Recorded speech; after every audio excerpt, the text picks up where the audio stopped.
Right on, guys. Here, Jordan from Cornwall. You have to you have to excuse my thick accent. This isn't being put on or dressed up. This is how I talk normally. I'm going to do this as the first of few videos I'm going to do. Went into hospital for a procedure yesterday. I shall come to that in another video. I suppose the first thing I want to talk about really is general anaesthetic. Now, I've never been for general anaesthetic before. My missus has been under several times. Mother's been under, sort of thing. There's not really nothing to worry about. Like everything, it's the great unknown, I suppose. Really, you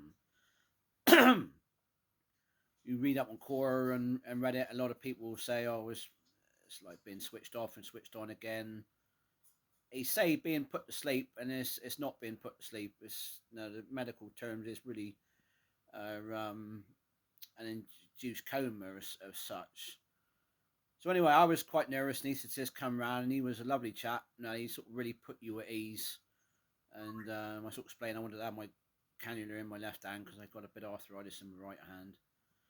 And they ask you a load of questions. Do you have any allergic reactions and blah blah blah? Do you drink alcohol? Do you smoke? Have you got heart problems? So basically, if you're in fit bill of health, which I am, other than what I'm suffering with, again, which I'll come to in another video, you shouldn't really have any problems at the end of the day. So again, they need to just put you very much at ease. They are lovely people. Unfortunately, our poxy government are turning the NHS into such a farce and such an unhappy place to work. I do feel sorry for all the nurses and the doctors, really. I might have a rant about that in another video, but we would stick to the general anaesthetic for the minute. So, you've been asked to have a general anaesthetic for minor procedure or major procedure, major operation.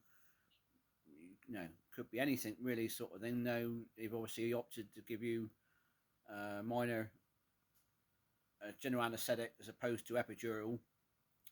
I could have maybe had an epidural, but they wanted to put me out, which I said that was fair enough. So you sit there in the waiting room, and the anaesthetist comes round, and the surgeon comes round. He'll chat to you, sign your consent forms. Nurse comes round and does your vitals, and you get asked to change into a gown. Obviously, I've been in for urological procedure before. They normally ask to take all your clothes off, and I said to them, well, I'm not going to lose a perfectly good pair of boxers. And she said, oh, no. She said, when you go down to theatre, they then take your dressing gown or your over gown, if they've given you an over gown, and your slippers, and you take your boxers off.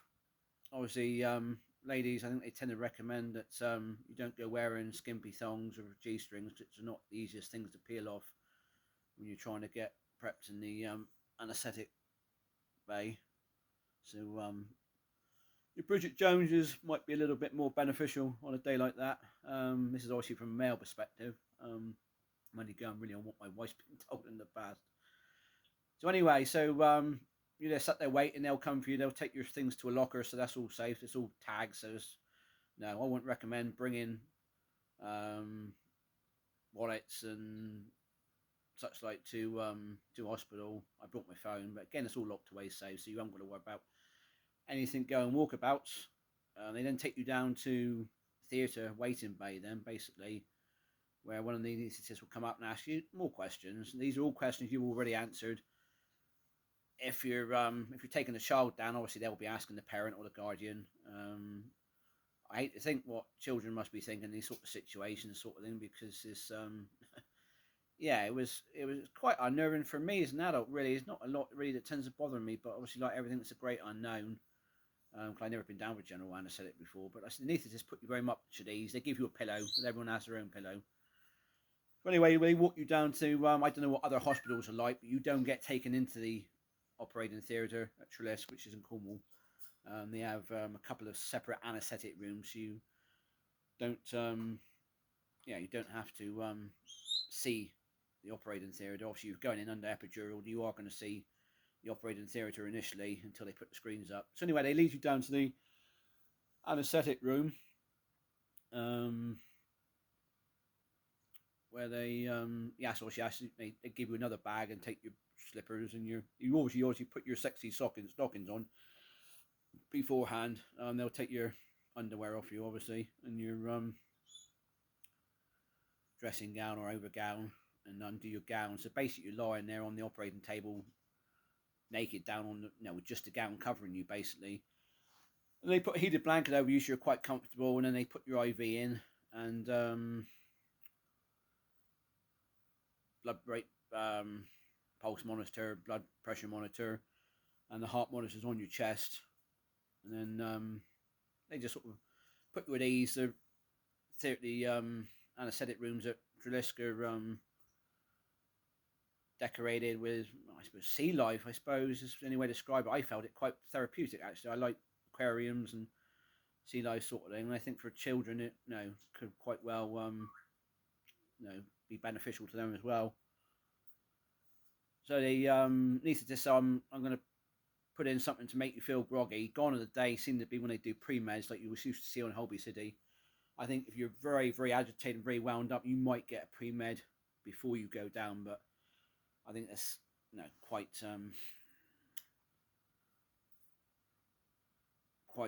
extreme circumstances. So anyway, the anaesthetist give me the pre-med, and as you sort of feel it working, and it almost feels like you've had too much to drink. Not I can drink a lot these days anyway. Almost like you've had one too many whiskies or one too many ciders, and you sort of lying back because they sit you up a little bit, and you think, oh, this is quite nice, quite pleasant. And some people get asked to count down from 10. I never got that far. I thought I'll just close my eyelids, literally as if I was dozing off. The next minute, bang, I'm awake in recovery, with the nurses asking me if I'm all right. That is literally how quick it is. People talk about it being closest thing to death you'll get. I suppose everyone's experience is going to be different. It's not how I would describe it. Literally being switched off and switched on again instantaneously, because that really is as quick as it is. Like everything, everyone always got this niggling doubt in the back of my mind what it's like to die, sort of thing. But it's when they say about putting you off to sleep, it's not like going off to sleep. It isn't like you doze and you got sort of like minimal dreams and you're thinking about stuff. The closest thing really is sort of dozing off in the evening. You got the TV on and you're tired, and you sort of just momentarily close your eyes, maybe for seconds, and you jolt back upright again. And that is literally what general anaesthetic is like. I was lucky I had no nausea or sickness, didn't have a dry throat. I'm on solifenacin, which makes my mouth very dry anyway, so I was gasping for water. That was the first thing the nurses come around. Lovely group of nurses. And they're very much one-on-one, so you haven't got, you literally got one nurse attending to you all the time you're in recovery. Because they were short on water space, I ended up eating in recovery as well, which is a bit unusual. They normally take you down to the ward, but they were struggling for water space at the time. And they brought me around a cup of tea. Lovely nurse went off and found me a decaf tea bag, because I have to drink decaf tea. I don't know where he went to get it, but he did find one. So they do look after you very well. So anyone who's worried about having general anaesthetic, or child having general anaesthetic, it's no big deal. If you're fit and healthy. If you aren't fit and healthy, you obviously have a pre-op assessment. I was vetoed for that because I'm fit and healthy, sort of thing. They didn't bother. My missus has had pre-op assessments before began because her health isn't brilliant. So it depends on the situation really, but they won't be giving you a general anaesthetic. Mine was classed as a light general anaesthetic because it was only a 45-minute procedure. If he was going in for hysterectomy or major surgery, heart surgery, brain surgery, anything like that, obviously you're going to be under a heavy general anaesthetic, and obviously recovery time might be a bit different. I think I was under for about 2.5 hours between being knocked out and waking up in the recovery room, and it probably took me another half hour of being groggy before I sort of came round and was fairly with it. By the time they took me down to the ward, which I think was about 6:45, I was able to stand, something like it, enough to walk to the toilet anyway, because I couldn't Given what I had done, I couldn't pee in a bottle on the bed, so I had to go to the toilet basically. Yeah, there's no the NHS is a lovely group of people there. No, regardless of your surgeon, really, you'll be well looked after by the anaesthetists and by the recovery team.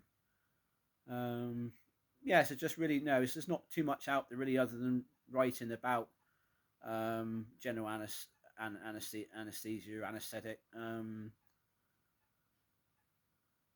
So just yeah, if you're worried, don't be worried. It's strange, it's different.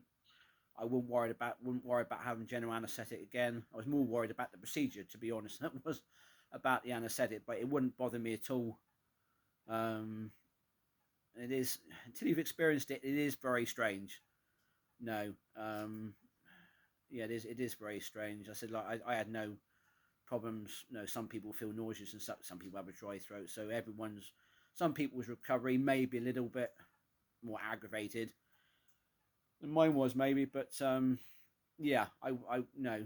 If you're there panicking, shitting yourself, no, thinking, oh no, I really don't want it because of general addicts. Do not panic. No, it is not a big issue.